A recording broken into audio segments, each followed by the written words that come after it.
നമസ്തേ, ഉച്ചവാർത്തയിലേക്ക് സ്വാഗതം. നോക്കാം ഉച്ചവരെയുള്ള പ്രധാന തലക്കെട്ടുകൾ. ഇറാന് കനത്ത ആഘാതം. IRGCയുടെ പുതിയ കമാൻഡറെയും വധിച്ച് ഇസ്രായേൽ. കൊല്ലപ്പെട്ട അലി ഷദ്മാനി ആയത്തുള്ള അലി ഖമേനിയുടെ അടുത്ത അനുയായി. ഷദ്മാനി കമാൻഡറായത് മുൻഗാമി അലി റാഷിദ് കൊല്ലപ്പെട്ടതിനെ തുടർന്ന്.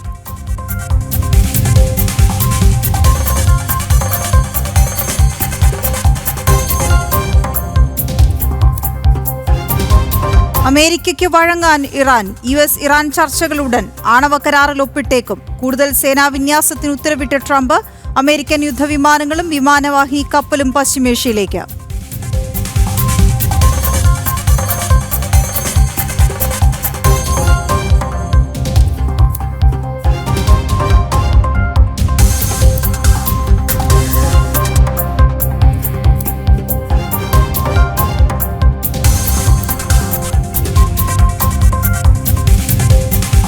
ടെഹ്റാനിൽ നിന്ന് ഭാരതീയരെ ഒഴിപ്പിച്ചു. ആദ്യ സംഘം ഇറാനിൽ നിന്ന് അർമേനിയ വഴി മടങ്ങും. ഇസ്രയേലിലും ഇറാനിലുമുള്ള മലയാളികൾ സുരക്ഷിതരെന്ന് നോർക്ക.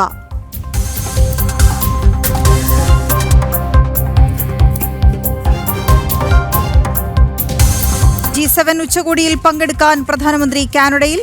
ഇറ്റാലിയൻ പ്രധാനമന്ത്രിയുമായും ജർമ്മൻ ചാൻസലറുമായും പ്രധാനമന്ത്രി കൂടിക്കാഴ്ച നടത്തും. സെലൻസ്കിയുമായി കൂടിക്കാഴ്ച നടത്തി. ഉച്ചകോടി സമാപിക്കാൻ കാത്തുനിൽക്കാതെ ട്രംപ് മടങ്ങി.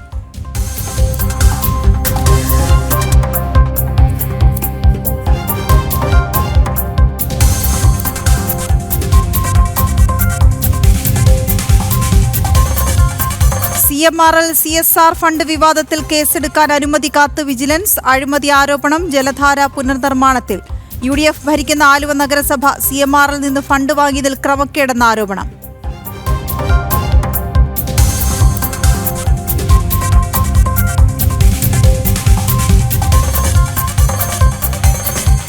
ആറന്മുള പദ്ധതിയിൽ കൊമ്പുകോർത്ത കൃഷി IT വകുപ്പുകൾ. വിവാദ പദ്ധതിക്ക് പിന്തുണയുമായി IT വകുപ്പ്. വ്യവസായ വളർച്ചയ്ക്ക് പ്രയോജനകരമെന്ന് വാദം. നിയമലംഘനമെന്ന് കൃഷിമന്ത്രി.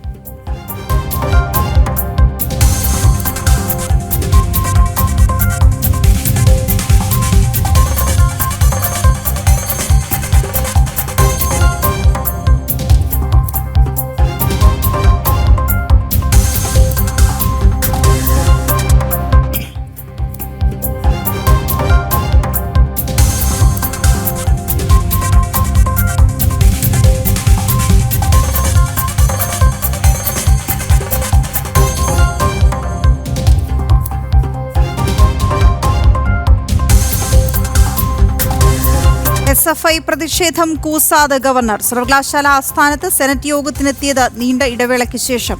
രാജേന്ദ്ര വിശ്വനാഥ് അർലേക്കർ മടങ്ങിയത് SFIക്കാരെ അഭിവാദ്യം ചെയ്ത്.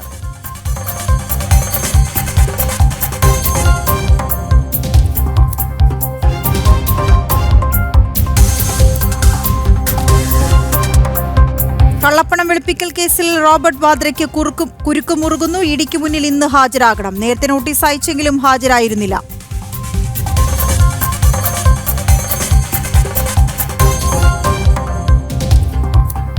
നിലമ്പൂരിൽ ഇന്ന് കൊട്ടിക്കലാശം. അവസാന ലാപ്പിലും പ്രചാരണം കടുപ്പിച്ച മുന്നണികൾ. LDF UDF വോട്ടുകൾ ലക്ഷ്യമിട്ട് PV അൻവറും. ശശി തരൂരിനെ അകറ്റി നിർത്തി കോൺഗ്രസ്. പ്രചാരണത്തിൽ ഉൾപ്പെടുത്തിയില്ല.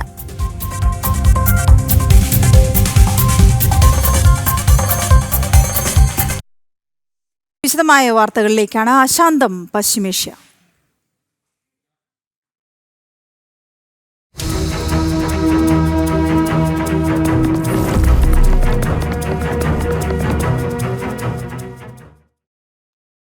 IRGC കമാൻഡറെ വധിച്ച ഇസ്രായേൽ. മുതിർന്ന IRGC കമാൻഡർ അലി ഷദ്മാനിയാണ് ഇസ്രായേൽ വധിച്ചത്. ആയത്തുള്ള അലി ഖമേനിയുടെ ഏറ്റവും അടുത്ത അനുയായിയാണ് ഷദ്മാനി. അലി റാഷിദിനെ വധിച്ചതിനെ തുടർന്നാണ് ഷദ്മാനി IRGCയുടെ മേധാവിയായത്. അതേസമയം ടെഹ്റാനിൽ നിന്ന് ഭാരതീയരെ ഒഴിപ്പിച്ചു. വിവരങ്ങളുമായി ഐസൺ ജോസ് ചേരുകയാണ്. ഐസൺ, ഇറാന് കനത്ത പ്രഹരമാണത്. വിവരങ്ങൾ. തീർച്ചയായും വീണ, ഇറാനെ സംബന്ധിച്ചിടത്തോളം വലിയ ആഘാതം തന്നെയാണ് ഉണ്ടായിക്കൊണ്ടിരിക്കുന്നത്. നേരത്തെ തന്നെ നമുക്കറിയാവുന്നതാണ്, ഇസ്ലാമിക് റവല്യൂഷണറി ഗാർഡ്സ് കോറിൻ്റെ മേധാവിയെ വധിച്ചതിന് പിന്നാലെ മറ്റൊരു മേധാവിയെ നിയമിച്ചിരുന്നു. അല്ലെങ്കിൽ അദ്ദേഹത്തിൻ്റെ തൊട്ട് താഴെയുള്ള മേധാവിയായിരുന്ന അലി ഷദ്മാനിയെ നിയോഗിച്ചിരുന്നു. ആ നിയോഗിച്ചിരുന്ന അലി ഷദ്മാനി നേരത്തെ സൂചിപ്പിച്ചതുപോലെ അയത്തുള്ള അലി ഖമേനിയുടെ വലങ്കായായി പ്രവർത്തിച്ചിരുന്ന ഒരാൾ കൂടിയായിരുന്നു.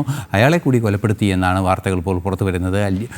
അന്താരാഷ്ട്ര മാധ്യമങ്ങളെല്ലാം തന്നെ ഇക്കാര്യം വളരെ കൃത്യമായി റിപ്പോർട്ട് ചെയ്യുകയും ചെയ്യുന്നുണ്ട്. ഇത് വലിയ തോതിലുള്ള ഒരു ആഘാതം തന്നെയാണ് ഉണ്ടാകുന്നത്. നമുക്കറിയാവുന്നതാണ്, തന്ത്രപ്രധാനമായ പദവികളിലിരിക്കുന്നവരെ ഓരോരുത്തരെയായി ഇല്ലാതാക്കുന്ന ഒരു നീക്കമാണ് ഇസ്രായേലിൻ്റെ ഭാഗത്തു നിന്നുണ്ടാകുന്നത്. അത് കൃത്യമായൊരു നടപടിയുടെ അല്ലെങ്കിൽ ഒരു തന്ത്ര നീക്കത്തിൻ്റെ ഭാഗം കൂടിയാണ് എന്നാണ് മനസ്സിലാക്കാൻ സാധിക്കുന്നത്. നമുക്കറിയാവുന്നതാണ്, ഈ ഇസ്ലാമിക് റവല്യൂഷണറി ഗാർഡ്സ് കോറിൻ്റെ സംവിധാനങ്ങളുടെ ഭാഗമായ ഖുദ്സ് ഫോഴ്സ് എന്ന് പറയുന്നൊരു സംവിധാനമാണ് ഭീകര സംഘടനകളെ പ്രോത്സാഹിപ്പിക്കുകയും മറ്റും ചെയ്യുന്നത്.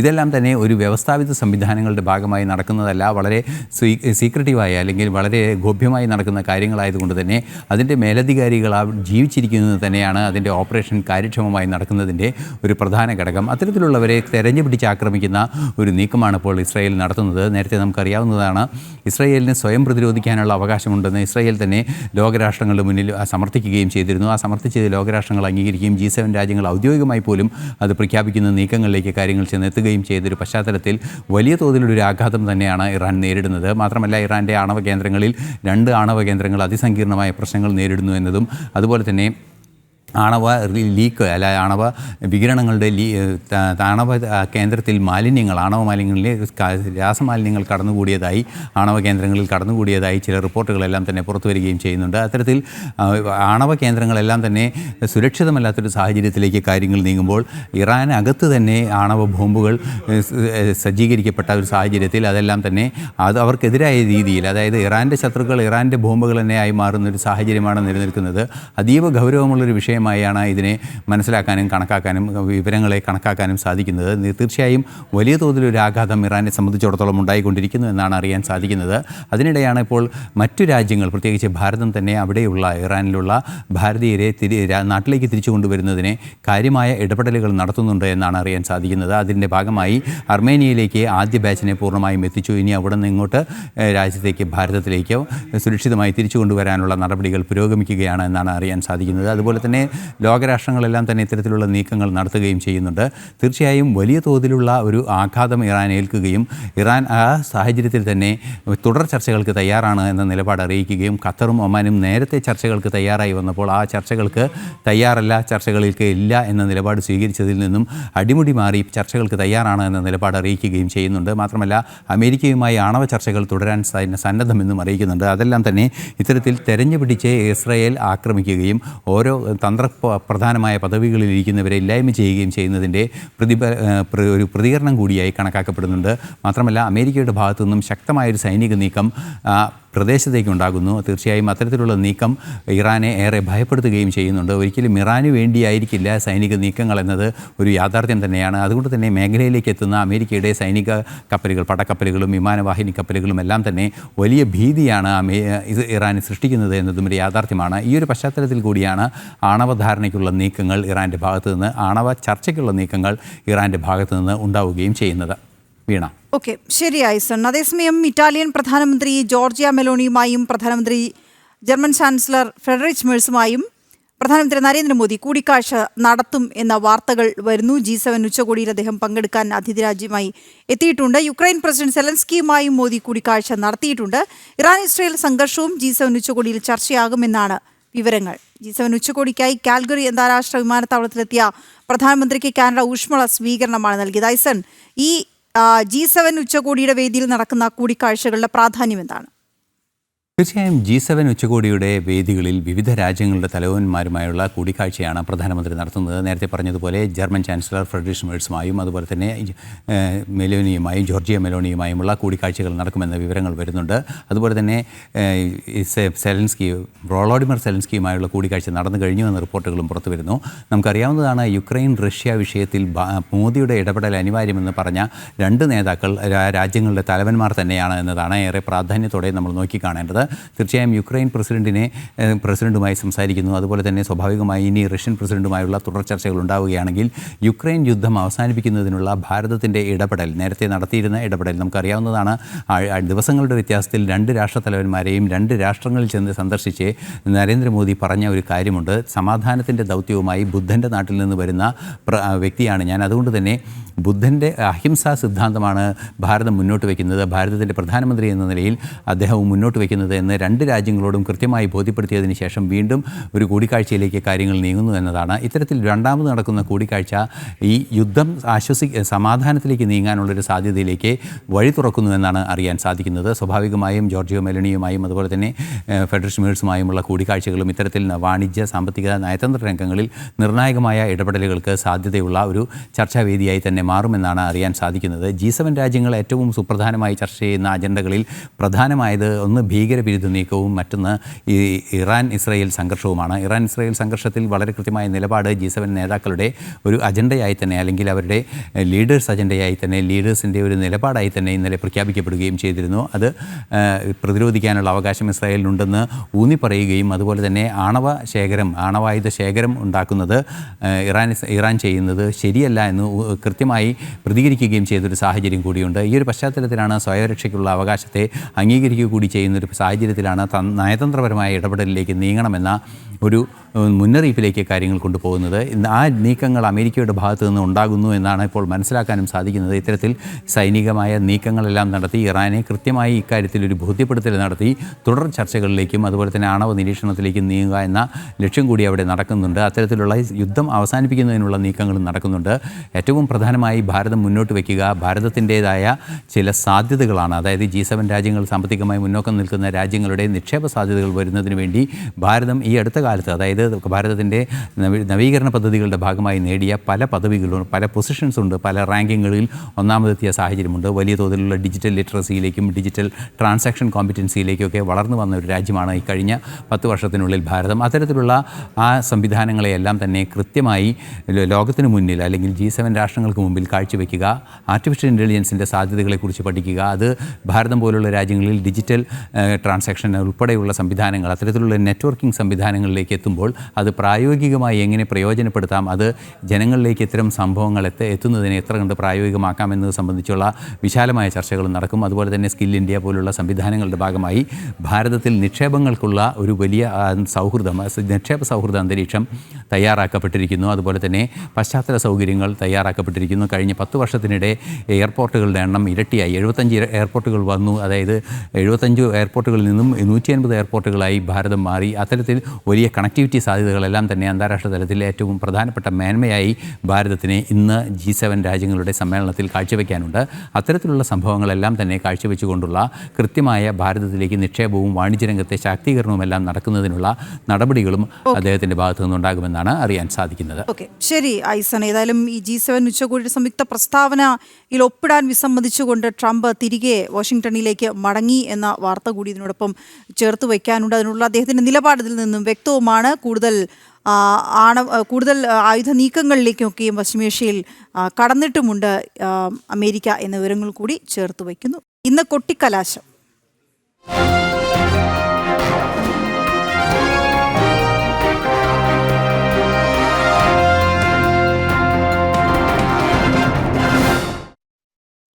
നിലമ്പൂർ ഉപതെരഞ്ഞെടുപ്പ് പരസ്യ പ്രചാരണം അവസാനിക്കാൻ മണിക്കൂറുകൾ മാത്രം. വൈകിട്ട് നിലമ്പൂർ നഗരത്തിലാണ് കൊട്ടിക്കലാശം. വർഗീയ പ്രീണനമാണ് LDFും UDFും പ്രചാരണത്തിൽ നടത്തിയതെന്നും എന്നാൽ വികസനമാണ് ഇന്ത്യയുടെ ലക്ഷ്യമെന്നും NDA സ്ഥാനാർത്ഥി അഡ്വക്കേറ്റ് മോഹൻ ജോർജ് പറഞ്ഞു. നിലമ്പൂരിന്റെ ആവേശവുമായി അരുൺ ആലത്തൂർ ചേരുന്നു. അരുൺ, കൊട്ടിക്കലാശത്തിലേക്ക് നീങ്ങുകയാണ്. ഇനി ഏതാനും മണിക്കൂറുകൾ മാത്രം. നഗരത്തിൽ എത്തിച്ചേരുന്നത് സാധാരണഗതിയിൽ നമുക്ക് 3 മുന്നണികളുടെയും കാണാമെങ്കിൽ ഇത്തവണ നമുക്കറിയാം PV അൻവർ കൂടി വരുന്നുണ്ട്. പക്ഷേ പ്രചരണ രംഗത്തൊക്കെയും അണികൾ കുറവായിരുന്നു. പക്ഷെ എങ്കിൽ പോലും എത്രത്തോളം ആവേശം ഓരോ ക്യാമ്പിലും ഉണ്ടായിരുന്നു?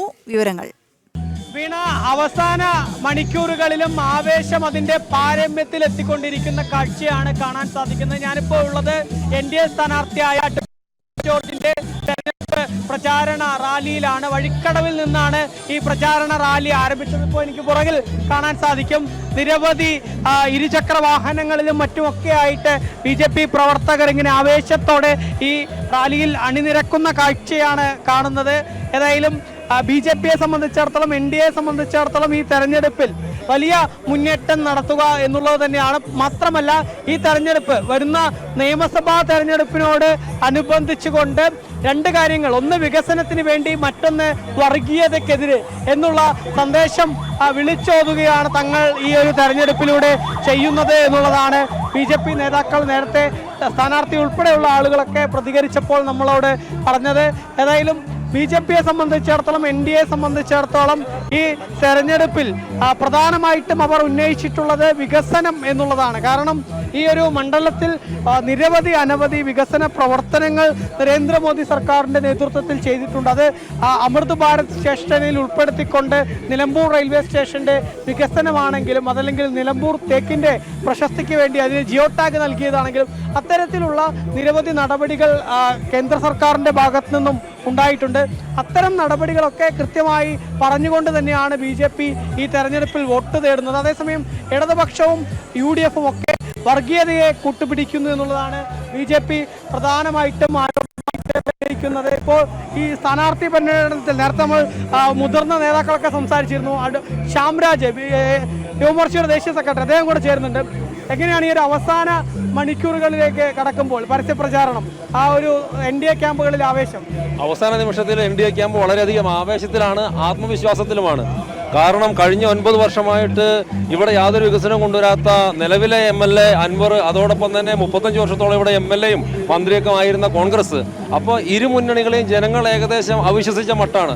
അതുകൊണ്ട് തന്നെ ഞങ്ങൾ വളരെ വലിയ പ്രതീക്ഷയിലാണ്. അതോടൊപ്പം ഇവിടുത്തെ തനത് സ്ഥാനാർത്ഥി കൂടിയായിട്ടുള്ള അഡ്വക്കേറ്റ് മോഹൻ ജോർജ്, അദ്ദേഹം ഇന്നാട്ടുകാർക്ക് സുപരിചിതനാണ്. ഇന്നാട്ടുകാരുടെ ദൈനംദിനമായിട്ടുള്ള പ്രശ്നങ്ങളിൽ ഇടപെടുന്ന കർഷക കുടുംബത്തിൽ നിന്നുള്ള നാട്ടുകാർക്ക് എളുപ്പത്തിൽ ഇടപെടാവുന്ന ഒരു വ്യക്തി കൂടിയാണ്. അപ്പോൾ ഇതെല്ലാം കൂട്ടിച്ചേർത്ത് വായിക്കുമ്പോൾ NDA വളരെയധികം വലിയ ആത്മവിശ്വാസത്തിലാണ്. വലിയൊരു മാറ്റം തന്നെ ഉണ്ടാവും എന്നാണ് പ്രതീക്ഷിക്കുന്നത്. തീർച്ചയായിട്ടും വോട്ടെണ്ണി കഴിയുമ്പോൾ വലിയൊരു മാറ്റത്തിലോട്ടായിരിക്കും പോവുക. അതോടൊപ്പം ഞങ്ങൾ മനസ്സിലാക്കിയിട്ടുള്ള ഒരു കാര്യം, പൊതുവെ ഇരു മുന്നണികളെയും ജനങ്ങൾ മടുത്തിട്ടുണ്ട്. അതാണ് നിലമ്പൂരിലെ യാഥാർത്ഥ്യം. നമ്മൾ വീടുകളിൽ പോകുമ്പോൾ ആളുകൾ പറയുന്നു, എന്തിനാണ് കഴിഞ്ഞ 2 തവണ ഇരു മുന്നണികളും ഞങ്ങൾ വോട്ട് ചെയ്തിട്ട് എന്താണ് ഞങ്ങൾക്ക് വേണ്ടി തന്നിട്ടുള്ളത്? അതോടൊപ്പം ഇരു മുന്നണികളുടെയും സ്ഥാനാർത്ഥികളോടും ജനങ്ങൾക്ക് വലിയ താല്പര്യമൊന്നും ഇല്ല എന്നുള്ളത് യാഥാർത്ഥ്യം തന്നെയാണ്.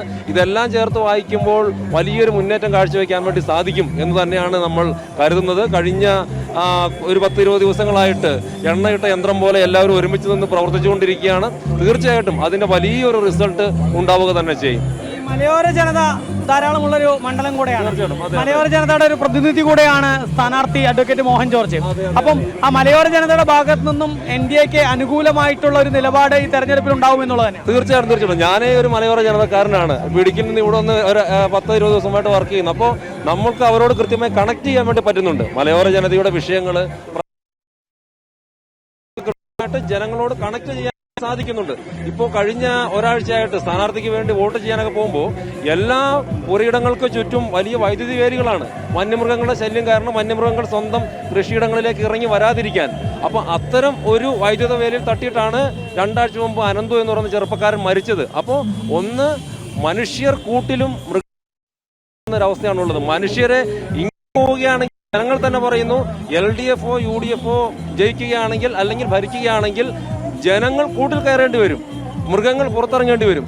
ആ ഒരവസ്ഥയാണ് സംജാതമായിരിക്കുന്നത്. അതിൽ ജനങ്ങൾക്ക് വലിയ വിഷമമുണ്ട്, നിഷേധമുണ്ട്, വേദനയുണ്ട്. അതോടൊപ്പം തന്നെ കാർഷിക നശിപ്പിക്കുന്നു. ആനയുടെ വലിയ രീതിയിലുള്ള ആക്രമണമുണ്ട്. ആനയുടെ ആക്രമണം നേരിട്ട ആളുകൾക്കൊന്നും നഷ്ടപരിഹാരം, ഒരു മൃഗത്തിന്റെയും ആക്രമണം നേരിട്ട ജനങ്ങൾക്ക് നഷ്ടപരിഹാരമൊന്നും കൊടുത്തിട്ടില്ല. ഇവിടുത്തെ സാധാരണക്കാരായ ചെറുപ്പക്കാർ, അവർക്ക് തൊഴിലിന്റെ പ്രശ്നമുണ്ട്, കൃഷിക്കാർക്ക് അവരുടെ കൃഷിയുടെ പ്രശ്നമുണ്ട്, സാധാരണ കൃഷിക്കാരടക്കമുള്ള മുഴുവൻ ജനതയ്ക്കും വന്യമൃഗങ്ങളുടെ വലിയ ശല്യമുണ്ട്. ഒരുപാട് പ്രശ്നങ്ങളുണ്ടെങ്കിലും ഇടത് വലത് ക്യാമ്പുകളിൽ അവസാന നിമിഷവും ചർച്ച ചെയ്യുന്ന ഒരേ ഒരു കാര്യം മാത്രമാണ് ജമാഅത്തെ ഇസ്ലാമിയുടെ പിന്തുണ അല്ലെങ്കിൽ PDPയുടെ പിന്തുണ. ഇത്തരം കാര്യങ്ങളാണ് പ്രധാനമായിട്ട് ചർച്ച ചെയ്യുന്നത്. അതിനെങ്ങനെയാണ് കാണുന്നത്? അത് നിലമ്പൂരിലെ ജനങ്ങൾ ആ കാപട്യം തിരിച്ചറിയുമെന്നുള്ളത്. നിലമ്പൂരിലെ കേരളം തിരിച്ചറിഞ്ഞല്ലോ. ഇടതുപക്ഷവും അതോടൊപ്പം തന്നെ UDF-ഉം പൂർണ്ണമായിട്ടുള്ള വർഗീയതയിൽ അടിസ്ഥാനമായിട്ടാണ് പ്രവർത്തിക്കുന്നത്. പണ്ട് പ്രവർത്തിച്ചിട്ടുള്ളതൊന്നും ഈ തിരഞ്ഞെടുപ്പിൽ പ്രത്യേകിച്ച് പ്രവർത്തിച്ചിട്ടുള്ളത് എന്നും ജനങ്ങൾക്ക് മനസ്സിലായി കഴിഞ്ഞല്ലോ. ഇപ്പോൾ UDF എന്താണ് പറയുന്നത്? ജമാഅത്തെ ഇസ്ലാമിയോട് കൂട്ടുകൂടുന്നതിൽ തെറ്റില്ലെന്നാണ്. ഏത് ആയിരക്കണക്കിന് ആളുകളെ കൊന്നു തള്ളിയിട്ടുള്ള, ഇന്നും ഇവിടെ ജനാധിപത്യം വേണ്ട എന്ന് പറയുന്ന ഒരു കക്ഷിയാണ് ഈ ജമാഅത്തെ ഇസ്ലാമി. എനിക്ക് കോൺഗ്രസ് സ്ഥാനാർത്ഥിയോടും കോൺഗ്രസ്സുകാരോടും ചോദിക്കാൻ വേണ്ടിയിട്ടുള്ളത്, ജമാഅത്തെ ഇസ്ലാമിയുടെ ആശയത്തെ കോൺഗ്രസ് പാർട്ടി പിന്തുടരുന്നുണ്ടോ എന്നുള്ളതാണ്. ജനാധിപത്യത്തിന് വേണ്ടി ഒരു വശത്ത് വാദിക്കുന്നു, മറുവശത്ത് ജനാധിപത്യ വിരുദ്ധമായ ശരീഅത്ത് ഭരണം വരണമെന്ന് പറയുന്ന പ്രസ്ഥാനത്തിനോടൊപ്പം നിൽക്കുന്നു. അപ്പോൾ ഈ ജമാഅത്തെ ഇസ്ലാമിയുടെ ജനാധിപത്യ വിരുദ്ധത തന്നെയാണ് കോൺഗ്രസ് പാർട്ടിക്കുമുള്ളത്. പൂർണ്ണമായിട്ടുള്ള മതവർഗീയ ശക്തികൾക്ക് കോൺഗ്രസ് പാർട്ടിയും LDF-ഉം, ആരാണ് PDP, ഈ രാജ്യത്തൊക്കെ ഒരു തീവ്രവാദത്തിന് തുടക്കം ഇട്ടതിൽ ഒരാൾ തീർച്ചയായിട്ടും അബ്ദുൽ നാസർ മദനിയായിരുന്നു. ആ അബ്ദുൽ നാസർ മദനിയെ ചുമന്നുകൊണ്ട് നടക്കുന്ന രീതിയിലോട്ട് LDF മാറിയിരിക്കുന്നു.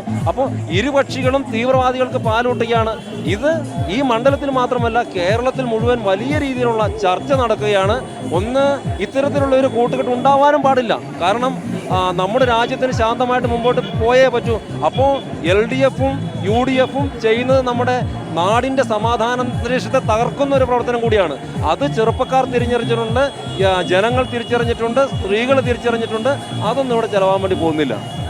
ഏതായാലും ഈ ഇടത് വലത് മുന്നണികളുടെ വർഗീയ പ്രീണനം അത് നാടൊന്നാകെ തിരിച്ചറിഞ്ഞിട്ടുണ്ട്, നിലമ്പൂരിലെ ജനങ്ങൾ തിരിച്ചറിഞ്ഞിട്ടുണ്ട്. ഒപ്പം തന്നെ കേരളം ഒന്നടങ്കം അത് മനസ്സിലാക്കുന്നു നിലമ്പൂരിലെ ഈ തെരഞ്ഞെടുപ്പിലൂടെ എന്നുള്ളത് കൂടെയാണ് യുവമോർച്ചയുടെ ദേശീയ സെക്രട്ടറിയായ ശ്യാംരാജ് പറയുന്നത്. ഏതായാലും സ്ഥാനാർത്ഥിയുടെ പര്യടനം ഇങ്ങനെ പുരോഗമിച്ചുകൊണ്ടിരിക്കുകയാണ്. മഴ ഒരു വെല്ലുവിളിയായിട്ടുണ്ട്. പക്ഷേ മഴയൊന്നും ഈ പ്രവർത്തകരുടെ ആവേശത്തിന് ചോർച്ച നൽകുന്നില്ല. ആ മഴയത്തും BJP പ്രവർത്തകർ ഇരുചക്ര വാഹനങ്ങളിലും മറ്റുമൊക്കെ മഴ നനഞ്ഞും കുങ്കുമ ഹരിത പതാക ഏന്തിക്കൊണ്ട് ഭാരതമാതാവിനെ ജൈവിളിച്ചുകൊണ്ട് നിലമ്പൂരിലെ ഈ മണ്ണിൽ ഈ BJPക്ക് വലിയ രീതിയിലുള്ള മുന്നേറ്റം ഉണ്ടാക്കാൻ കഴിയും എന്ന് പറഞ്ഞുകൊണ്ടാണ് അവർ ആ പ്രചാരണ പരിപാടിയിൽ അണിനിരന്നിട്ടുള്ളത്. ഏതായാലും പ്രചാരണ പരിപാടി ഇപ്പോൾ ആവേശത്തോടുകൂടെ പുരോഗമിച്ചുകൊണ്ടിരിക്കുന്നു. അവസാന മണിക്കൂറുകളിലും ആവേശം അതിൻ്റെ പാരമ്യത്തിലേക്ക് കടന്നുകൊണ്ടിരിക്കുന്നു. ഓരോ മണിക്കൂറുകൾ കടക്കുമ്പോഴും ഇനി പരസ്യപ്രചാരണം അവസാനിക്കാൻ ഏതാനും മണിക്കൂറുകൾ മാത്രമേ ഉള്ളൂ. ആ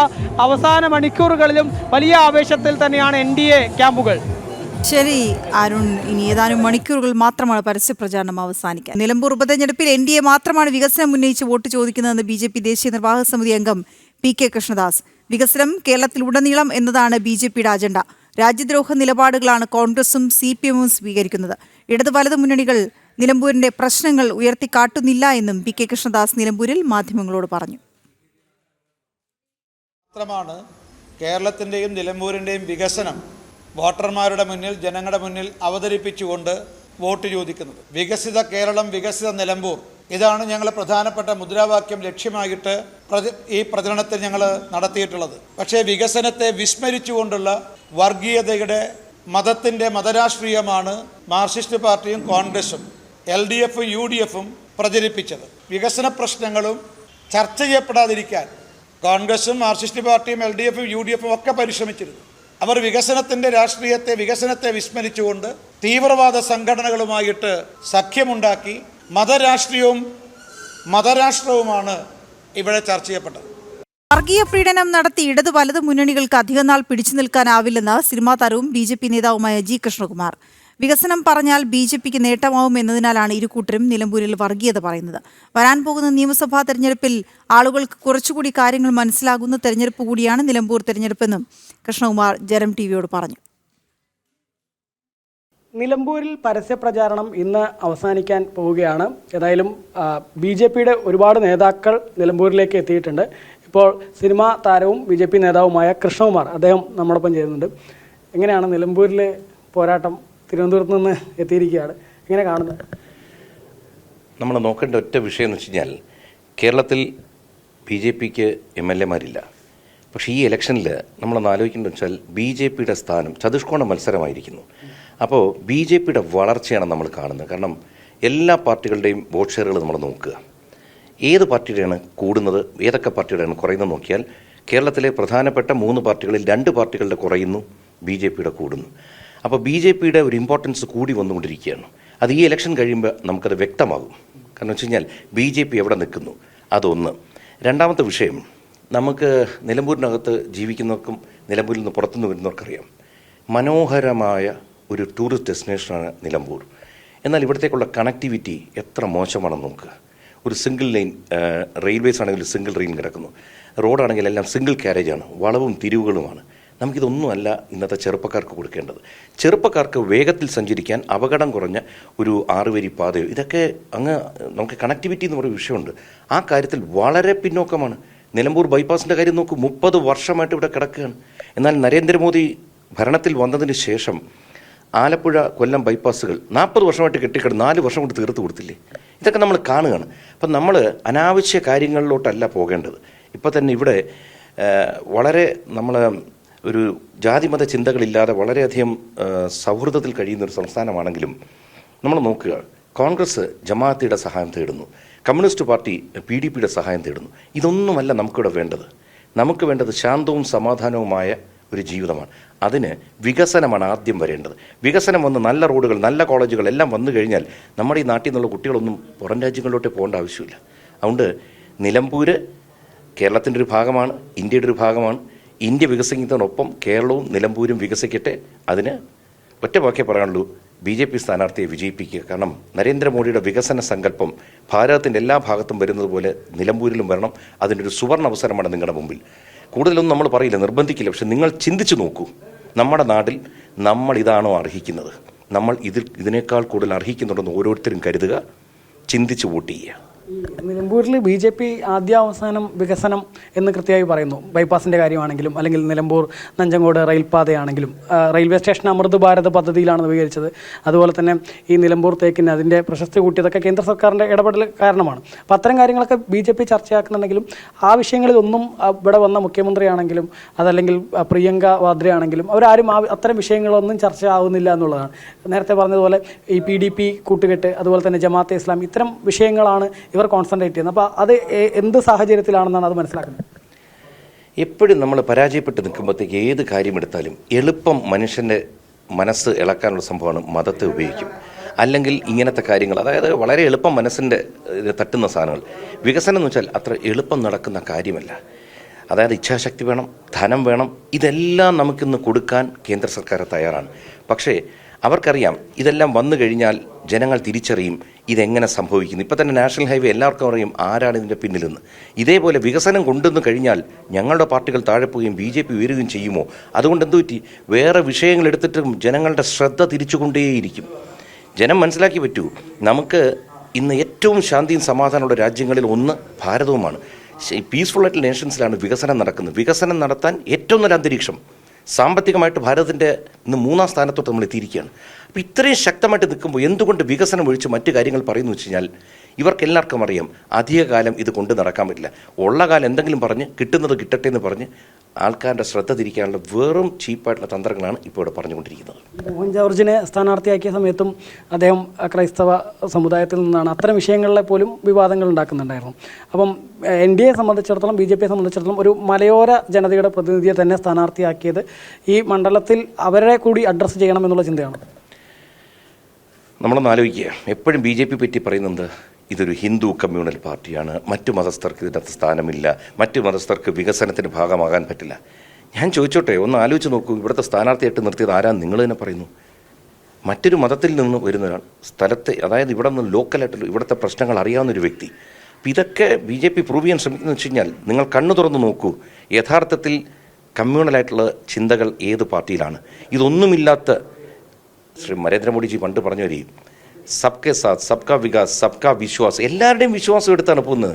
ഒരു വികസനം വന്നാൽ അത് ഇന്ന മതസ്ഥർക്ക് മാത്രമായിട്ടാണോ റോഡ് അല്ലെങ്കിൽ ഒരു പാലം? ഒന്നുമല്ല, ഇതെല്ലാവർക്കും കൂടി ചേർത്തുള്ളതാണ്. അതുകൊണ്ട് വികസനത്തിന് എന്തും തരാൻ കേന്ദ്രം തയ്യാറാണ്. പക്ഷെ നിങ്ങൾ ഇവിടുന്ന് ജനപ്രതിനിധികളെ ജയിപ്പിച്ചു തരൂ. നിങ്ങൾ ആഗ്രഹിക്കുന്നതിൻ്റെ മുകളിൽ പോകും. ഇപ്പം തന്നെ ഒരു വന്ദേ ഭാരത് ട്രെയിൻ ഓടുന്നു, ഇതിനകത്ത് ഇന്ന ആളെ കയറാവുന്നുണ്ടോ? അല്ല ഇന്ന പ്രദേശത്തോട് മാത്രമാണോ പോകുന്നത്? അല്ല. അതുകൊണ്ട് വികസനം എല്ലാ വിഭാഗക്കാർക്കും എല്ലാവർക്കും ഒരുപോലെ വരുത്താൻ ശ്രമം നടക്കുകയാണ്. അതുകൊണ്ട് ഞാൻ ഈ പറഞ്ഞ പോലെ കുറച്ച് നാൾ കൂടിയൊക്കെ പറയാൻ പറ്റും കള്ളം, ഇത് അധികം നാൾ പോകില്ല. Kerala's future is BJP. എന്തായാലും വലിയ മുന്നേറ്റം നടത്താൻ കഴിയും. തീർച്ചയായിട്ടും ഇതൊരു മുന്നേറ്റം മാത്രമല്ല, വരാൻ പോകുന്ന നിയമസഭാ തെരഞ്ഞെടുപ്പിൽ കൃത്യമായ ആൾക്കാർക്ക് കാര്യങ്ങൾ മനസ്സിലാകാൻ പോകുന്ന ഒരു തെരഞ്ഞെടുപ്പും കൂടിയാണ് നിലമ്പൂർ തെരഞ്ഞെടുപ്പ്. അതുതന്നെയാണ് ഏതായാലും വരുന്ന നിയമസഭാ തെരഞ്ഞെടുപ്പിൽ ജനങ്ങൾക്ക് കാര്യങ്ങൾ ബോധ്യമാവുന്നതിൻ്റെ ഒരു തെരഞ്ഞെടുപ്പ് കൂടിയാണ് നിലമ്പൂർ തെരഞ്ഞെടുപ്പ് എന്നുള്ളതാണ് കൃഷ്ണകുമാർ അദ്ദേഹം പറയുന്നത്. PR മനൂപിനൊപ്പം അരുൺ ആലത്തൂർ, ജനം, നിലമ്പൂർ. മറ്റു പ്രധാനപ്പെട്ട വാർത്തകളിലേക്ക് കൂടി പോകാം. ആറന്മുള വിവാദ ഭൂമിയിൽ കൊമ്പുകോർത്ത IT കൃഷി വകുപ്പുകൾ. ആറന്മുള വിവാദ ഭൂമിയിലെ പദ്ധതിക്ക് IT വകുപ്പ് പിന്തുണ നൽകി. അതേസമയം തണ്ണീർത്തട സംരക്ഷണ നിയമത്തിന്റെ ലംഘനമെന്ന് കൃഷിമന്ത്രി P. പ്രസാദ് പറഞ്ഞു. നിലപാടിൽ മാറ്റമില്ല. എന്നാൽ ഇലക്ട്രോണിക്സ് ക്ലസ്റ്റർ പദ്ധതിയുമായി സഹകരിക്കാമെന്നാണ് KSITLന്റെ നിലപാട്. ഞങ്ങളുടെ മുമ്പിൽ വന്ന ഒരു ഫയലിനകത്തെ കാര്യം മാത്രമേ ഉള്ളൂ. മറ്റു തലങ്ങളിലുള്ള ചർച്ചകളൊന്നും നടന്നിട്ടായിട്ട് എനിക്കറിയില്ല. അത്തരം ചർച്ചകൾക്ക് എല്ലാം ഫയൽ വന്നു. ആ ഫയലിനകത്ത് ഞങ്ങൾ ഈ കാര്യം എല്ലാം പരിശോധിച്ചു. കൃഷി വകുപ്പിലെ ഉദ്യോഗസ്ഥരിൽ നിന്ന് തന്നെ റിപ്പോർട്ട് വാങ്ങി, പത്തനംതിട്ടയിൽ നിന്നടക്കം റിപ്പോർട്ട് വാങ്ങിച്ചിട്ട് അതെല്ലാം കൂടി ചേർത്ത് വെച്ചുകൊണ്ടാണ്, അല്ലാതെ ഒരു പഴയ സമരത്തിന്റെ ഹാങ് ഓവർ ഉള്ളത് കൊണ്ട് ഞാൻ എടുത്തതല്ല. ഈ കാര്യമെല്ലാം തന്നെ വെച്ചുകൊണ്ട് എനിക്ക് പ്രദേശം അറിയാവുന്ന ഒരാളാണെന്നുള്ള തരത്തിൽ, അതുകൊണ്ട് എനിക്കറിയാം, അതുകൊണ്ട് റിപ്പോർട്ടൊന്നും വരേണ്ടതില്ല എന്നുള്ള നിലപാടല്ല ഞാൻ സ്വീകരിച്ചത്. പത്തനംതിട്ടയിൽ നിന്നടക്കം കൃഷി വകുപ്പിലെ ഉദ്യോഗസ്ഥന്മാരുടെ റിപ്പോർട്ട് കൂടി കണക്കിലെടുത്ത് എല്ലാ തലങ്ങളിൽ നിന്നും വന്ന ആ ഫയലിനകത്ത് അതിന്റെ അടിസ്ഥാനത്തിൽ എൻ്റെ അറിവും എൻ്റെ പരിചയവും എനിക്ക് നേരിട്ട് അറിയാവുന്നതുമാണ് എന്നുള്ളത് കൊണ്ടുകൂടി ഞാൻ അക്കാര്യത്തിനകത്ത് ഒരു നിലപാട് സ്വീകരിച്ചിട്ടുണ്ട്. കൃഷി വകുപ്പിന്റെ നിലപാടാണത്. പി. വിനീഷ് ചേരുന്നു. വിനീഷ്, കൃഷി വകുപ്പ് തള്ളിക്കളഞ്ഞ പദ്ധതിയാണ് എന്ന് അറിഞ്ഞുകൊണ്ട് തന്നെ IT വകുപ്പ് ഈ പദ്ധതിയുമായി മുന്നോട്ട് പോകാമെന്നാണ് തീരുമാനം?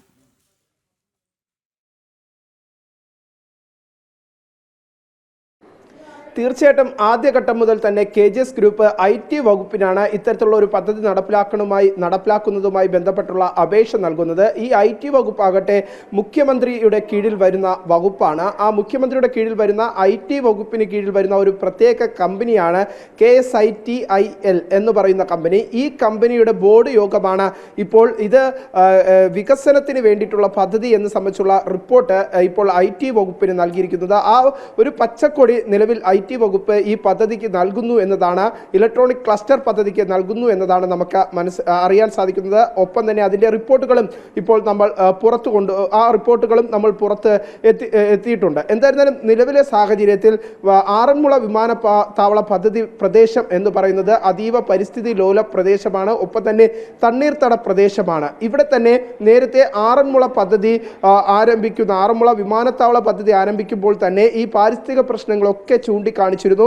അവിടെ അന്ന് തണ്ണീർത്തട മേഖലകൾ ഒപ്പം നെൽവയലുകൾ നികത്തിയതുമായി ബന്ധപ്പെട്ട് ഹരിത ട്രിബ്യൂണലിൽ കേസുകൾ വരുന്ന സാഹചര്യം വരെ ഉണ്ടായി. ആ കേസുകൾ ഉണ്ടായതിൻ്റെ അടിസ്ഥാനത്തിൽ ഏറ്റവും അവസാനം ഹരിത ട്രിബ്യൂണൽ തന്നെ നിലവിലെ സ്ഥിതി എങ്ങനെയായിരുന്നു നേരത്തെ ആ പ്രദേശം ഉണ്ടായിരുന്നത് അതിൻ്റെ പൂർവ്വസ്ഥിതിയിലേക്ക് ഈ പ്രദേശത്തെ എത്തിക്കണമെന്നായിരുന്നു അന്ന് ഹരിത ട്രിബ്യൂണൽ ഉത്തരവിട്ടത്. അതിൻ്റെ അടിസ്ഥാനത്തിൽ ഇട്ട പ്രദേശത്തെ മണ്ണുകളൊക്കെ തന്നെ പൂർണ്ണമായി മാറ്റുന്ന തരത്തിൽ കോടതി നേരിട്ട് ഇടപെട്ട് മാറ്റുന്ന തരത്തിലേക്കൊക്കെ കാര്യങ്ങൾ എത്തിയതിനാണ്. അതിന് തൊട്ടു പിന്നാലെ ആ വിവാദങ്ങളൊക്കെ കെട്ടടങ്ങിയതിന് തൊട്ടു പിന്നാലെ തന്നെയാണ് KGS ഗ്രൂപ്പ് മറ്റൊരു അപേക്ഷയുമായി മുഖ്യമന്ത്രിയുടെ വകുപ്പിന് തന്നെ കീഴിലുള്ള വകുപ്പിലേക്ക് എത്തിയിരിക്കുന്നത്, IT വകുപ്പിലേക്ക് എത്തിയിരിക്കുന്നത്. കഴിഞ്ഞ 2 മാസങ്ങൾക്ക് മുമ്പാണ് ഇത്തരത്തിൽ IT വകുപ്പിന് കീഴിൽ ഇത്തരത്തിലുള്ള ഒരു അപേക്ഷ ഈ KGS ഗ്രൂപ്പ് നൽകുന്നത്.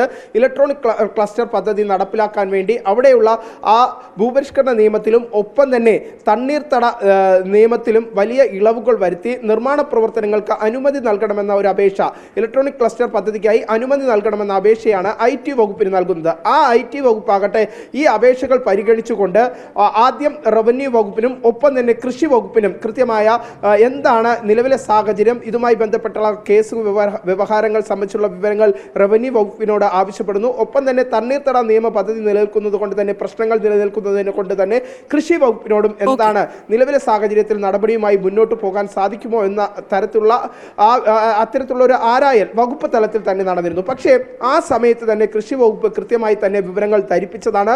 ഒരു കാരണവശാലും അവിടെ നിർമ്മാണ പ്രവർത്തനങ്ങൾ നടത്താൻ സാധിക്കില്ല എന്ന് കൃഷി വകുപ്പ് കൃത്യമായി തന്നെ അറിയിച്ചിരുന്നു.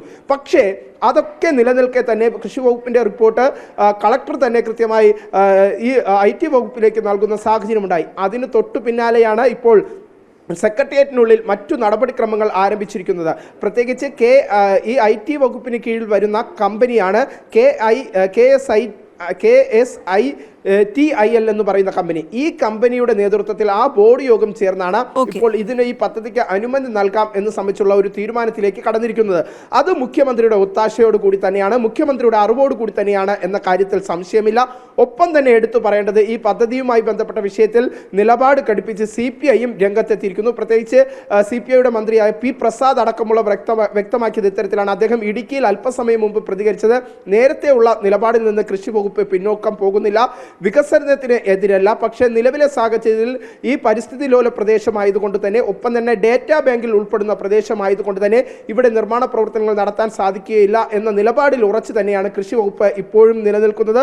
ഒപ്പം തന്നെ ഇതിനൊപ്പം തന്നെ പ്രതികരണവുമായി CPI സംസ്ഥാന സെക്രട്ടറി ബിനോയ് വിശ്വവും രംഗത്തെത്തുന്ന സാഹചര്യമുണ്ടായി. എന്തായിരുന്നാലും നിലവിൽ വകുപ്പുകൾ തമ്മിലുള്ള ഒരു ചേരിപ്പോരിലേക്ക് കാര്യങ്ങൾ എത്തുന്നതിലുപരി മുഖ്യമന്ത്രിയുടെ അറിവോടുകൂടി തന്നെയാണ് ഈ പദ്ധതിക്ക് KGS ഗ്രൂപ്പ് വീണ്ടും ഒരു ഇടവേളയ്ക്ക് ശേഷം ഇത്തരത്തിലുള്ള അപേക്ഷയുമായി രംഗത്തെത്തിയിരിക്കുന്നത്. അതിന്റെ അടിസ്ഥാനത്തിൽ തന്നെയാണ് മുഖ്യമന്ത്രിയുടെ കീഴിൽ വരുന്ന വകുപ്പായ IT വകുപ്പിൽ ഇത്തരം നീക്കങ്ങൾ നടക്കുന്നത് എന്നാണ് നമുക്ക് മനസ്സിലാക്കാൻ സാധിക്കുന്നത്. ശരി വിനീഷ്, കൃഷി വകുപ്പ് നേരത്തെ തന്നെ തള്ളിക്കളഞ്ഞൊരു പദ്ധതിയുമായാണ് IT വകുപ്പ് മുന്നോട്ട് പോകുന്നത്, പിന്തുണ നൽകിയിരിക്കുന്നത്. കണ്ണൂർ നഗരത്തിൽ പരക്കം പായുന്ന നായ നിരവധി പേരെ കടിച്ചു. 30 പേർക്കാണ് നായയുടെ കടിയേറ്റത്. വിവരങ്ങളുമായി മിഥുൻ പിള്ള ചേരുന്നു. മിഥുൻ, എന്താണ് ഇപ്പോഴത്തെ അവസ്ഥ? ഞാനിപ്പോൾ ജില്ലാ ആശുപത്രിയിലാണ് ഉള്ളത്. ഇവിടെ നിരവധി പേരാണ് ഈ തെരുവ് നായയുടെ കടിയേറ്റ് ഇവിടേക്ക് എത്തിയിരിക്കുന്നത്. ഏതാണ്ട് 30-ലേറെ പേർക്ക് ഈ തെരുവ് നായയുടെ കടിയേറ്റു എന്നാണ് നമുക്കിപ്പോൾ പ്രാഥമികമായി മനസ്സിലാക്കാൻ വേണ്ടി സാധിക്കുന്നത്. നിരവധി ആളുകൾ ഇവിടെ ഊഴം കാത്ത് ഇരിക്കുകയാണ്, ഇഞ്ചക്ഷൻ അടക്കം പ്രതീക്ഷിച്ച്. ഇത് പുതിയ ബസ് സ്റ്റാൻഡിൻ്റെ അടുത്തു നിന്നാണ്. പിന്നെ ഞാൻ ജോലിൻ്റെ ആവശ്യത്തിന് കണ്ണൂരേക്ക് വന്നതാണ്. അപ്പോഴാണ് ഞാൻ കണ്ടിട്ടില്ല, പുറകിലൂടെ വന്നിട്ടാണ് നായ കടിച്ചപ്പോൾ പിന്നെ പാൻറ്റിന് കടിച്ചിട്ട് തൂങ്ങുന്നുണ്ടായത്. പിന്നെ കാലിന് ചെറുതായിട്ട് പറ്റിയിട്ടുണ്ട്. ഇപ്പോൾ ഇഞ്ചക്ഷൻ എടുത്തിട്ടുണ്ട്. എന്തെങ്കിലും ഡോക്ടേഴ്സ് ഇല്ല, ഒന്നും പറഞ്ഞിട്ടില്ല. വേറെ ആരെങ്കിലും കടിച്ചിട്ടുണ്ടോ? ഉണ്ട്. ഇപ്പോൾ ഇവിടെ വന്നപ്പോൾ 10-20 പേരെ കണ്ടു. എൻ്റെ അടുത്തുനിന്ന് ഒരാളും കൂടെ എൻ്റെ കൂടെ ഉണ്ടായിരുന്നു. വീണ, ഇതുപോലെ ഇത്തരത്തിൽ നിരവധി പേർക്ക് ഈ ഒരു ഭാഗത്ത് ഈ തെരുവുനായയുടെ ഒരു കടിയേറ്റിട്ടുണ്ട്. ചേച്ചി, എവിടുത്തെ സംഭവം?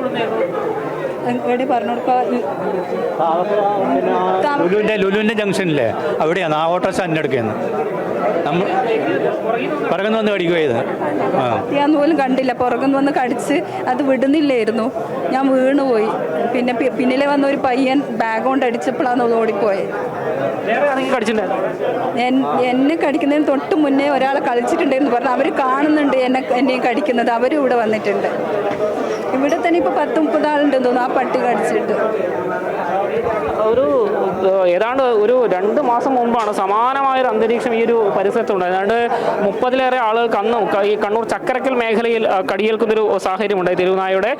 ഇത് ഇപ്പോൾ 2ാം തവണയാണ് ഇത്രയും അധികം ആളുകൾക്ക് ഈ കണ്ണൂർ ജില്ലയിൽ തെരുവുനായയുടെ ഒരു കടിയേൽക്കുന്ന സാഹചര്യം ഉണ്ടായിട്ടുള്ളത്.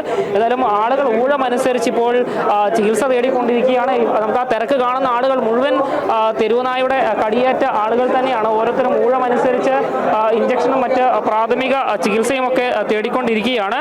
നമുക്ക് ഒരാൾ കൂടി ഇവിടെയുണ്ട്.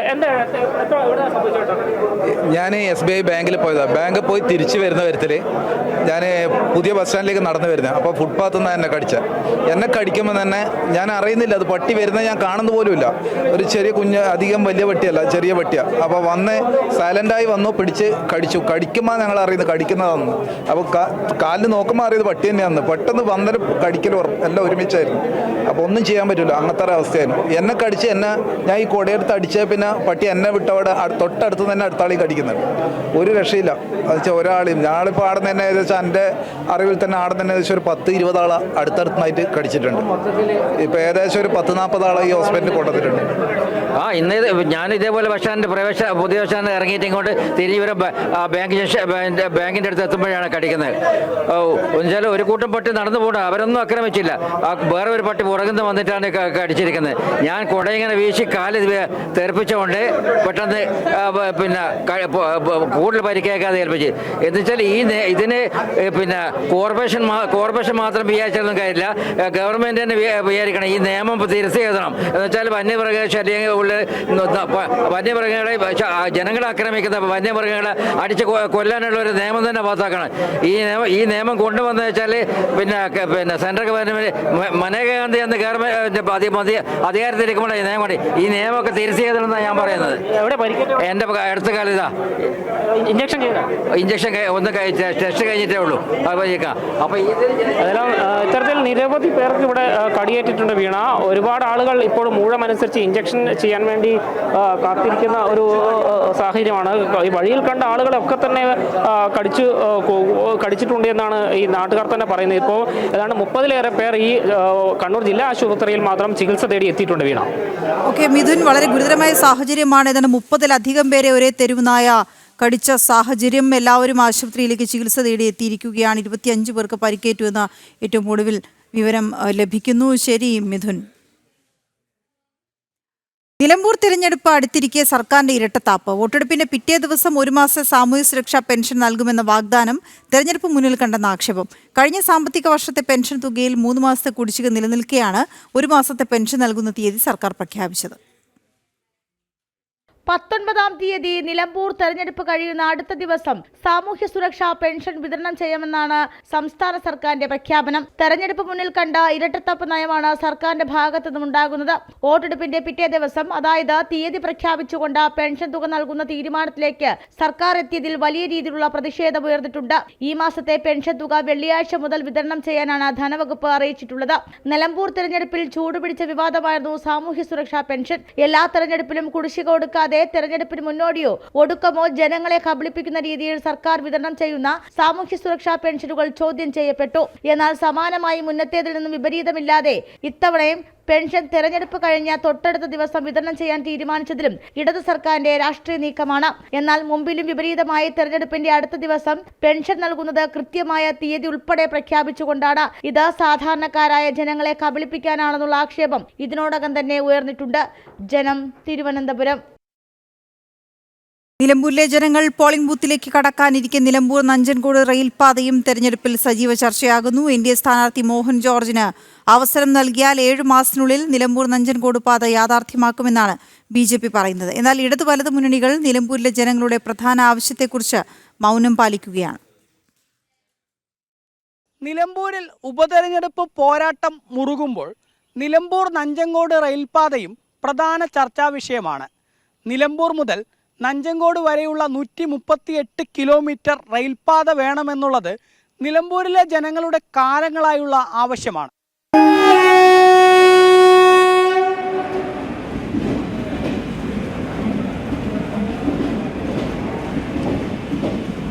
നിലമ്പൂരിൻ്റെയും മലബാറിൻ്റെയും റെയിൽവേ വികസനത്തിന് വൻ കുതിച്ചുചാട്ടം സൃഷ്ടിക്കുന്നതാണ് നിലമ്പൂർ നഞ്ചൻകോട് റെയിൽപാത. നഞ്ചൻകോട് നിന്നും തുടങ്ങി അമ്പലു, കല്ലമ്പലു, സർഗൂർ, ഹെഗനൂർ വഴി കേരളത്തിലെ സുൽത്താൻ ബത്തേരിയിലും പിന്നീട് മീനങ്ങാടി, കൽപ്പറ്റ, മേപ്പാടി, ചൂരൽമല, പോത്തുക്കല്ല്, അകമ്പാടം വഴി നിലമ്പൂർ റെയിൽവേ സ്റ്റേഷനിലും എത്തിച്ചേരുന്ന രീതിയിലാണ് പാത വിഭാവനം ചെയ്തത്. കൊച്ചിയിൽ നിന്ന് ബംഗളൂരുവിലേക്കുള്ള യാത്രാദൂരം 100 കിലോമീറ്ററെങ്കിലും കുറയ്ക്കാനാവുമെന്നുള്ളതാണ് നിലമ്പൂർ നഞ്ചൻകോട് റെയിൽപാതയുടെ പ്രത്യേകത. ഒപ്പം മുത്തങ്ങ, മൈസൂരു രാത്രി യാത്രാ നിരോധനവും ഈ പാത യാഥാർത്ഥ്യമാവുന്നതോടെ മറികടക്കാൻ കഴിയും. 1990 മുതൽ തന്നെ പാത വേണമെന്ന ആവശ്യം ഉയർന്നിരുന്നു. O. രാജഗോപാൽ കേന്ദ്ര റെയിൽവേ സഹമന്ത്രിയായപ്പോഴാണ് ആദ്യമായി പാതയുടെ സർവേ നടത്താൻ ഉത്തരവായത്. പദ്ധതിയുടെ സാധ്യതാ പഠനത്തിനായി E. ശ്രീധരനെ നിയോഗിക്കുകയും ചെയ്തു. തുടർന്ന് 1ാം മോദി സർക്കാർ 2016-17 കേന്ദ്ര ബജറ്റിൽ പാത അനുവദിച്ചുകൊണ്ട് ഉത്തരവ് പുറപ്പെടുവിക്കുകയും പാതയ്ക്കായി 6000 കോടി രൂപ റെയിൽവേ ബജറ്റിൽ കണക്കാക്കുകയും ചെയ്തു. കേന്ദ്രവും സംസ്ഥാനവും സംയുക്തമായി പദ്ധതി നടപ്പാക്കണമെന്നും ഇതിനുവേണ്ടി പകുതി തുക കേന്ദ്ര സർക്കാർ നൽകാമെന്നായിരുന്നു തീരുമാനം. ഇടതുപക്ഷത്തിന്റെയും മുഖ്യമന്ത്രി പിണറായി വിജയന്റെയും താൽപ്പര്യക്കുറവ് ഒന്നുകൊണ്ട് മാത്രമാണ് നിലമ്പൂർ നഞ്ചൻകോട് റെയിൽപാത ഇന്നും യാഥാർത്ഥ്യമാവാതെ കിടക്കുന്നത്. മുഖ്യമന്ത്രിക്കും ഇടതുപക്ഷത്തിനും താൽപ്പര്യമുള്ളതാവട്ടെ തലശ്ശേരിയിൽ നിന്നും മൈസൂരുവിലേക്കുള്ള പാതയ്ക്കാണ്. എന്നാൽ ഇത് സാങ്കേതികമായും സാമ്പത്തികമായും സാധ്യമല്ല എന്നാണ് പഠന റിപ്പോർട്ടുകൾ വരെ വന്നത്. പിണറായി സർക്കാരിൻ്റെ താൽപ്പര്യക്കുറവ് മൂലം കേന്ദ്രവും സംസ്ഥാനവും തമ്മിലുള്ള സംയുക്ത പദ്ധതി നടപ്പായില്ലെങ്കിലും നരേന്ദ്രമോദി സർക്കാരിന് പദ്ധതിയിൽ വലിയ താൽപ്പര്യമുണ്ട്. കേന്ദ്ര സർക്കാർ തനിയെ പദ്ധതിയുമായി മുന്നോട്ടു പോകാനാണ് നിലവിൽ തീരുമാനമെടുത്തിരിക്കുന്നത്. റെയിൽവേയുടെ പിങ്ക് ബുക്കിൽ പദ്ധതി ഇടം നേടിയിട്ടുണ്ട്. കൂടാതെ സർവേ പൂർത്തിയാക്കി DPR നടപടികളും അവസാന ഘട്ടത്തിലാണ്. വനത്തിലൂടെ കടന്നുപോകുന്ന പാതയ്ക്കായി ടണൽ ഉൾപ്പെടെ നിർമ്മിക്കാനാണ് തീരുമാനം. എന്നാൽ സംസ്ഥാന സർക്കാർ ഭൂമി ഏറ്റെടുത്ത് നൽകിയില്ലെങ്കിൽ പദ്ധതി ഇനിയും വൈകും. രാജ്യമെമ്പാടും റെയിൽവേ വികസനത്തിൽ വലിയ കുതിച്ചുചാട്ടം നടക്കുമ്പോൾ നിലമ്പൂർ നഞ്ചങ്കോട് റെയിൽപാതയും നരേന്ദ്രമോദി സർക്കാർ യാഥാർത്ഥ്യമാക്കുമെന്നുള്ളതാണ് ഉപതെരഞ്ഞെടുപ്പിൽ BJP പറയുന്നത്. അതേസമയം ഇടത് വലതു മുന്നണികൾ ഈ വിഷയം മിണ്ടുന്നുമില്ല. PR മനൂപിനൊപ്പം അരുൺ ആലത്തൂർ, ജനം, നിലമ്പൂർ. ഉച്ചവാർത്ത പൂർണ്ണമാകുന്നു. ഇടവേളയ്ക്ക് ശേഷം ന്യൂസ് at 2 PM കാണാം. നമസ്തേ.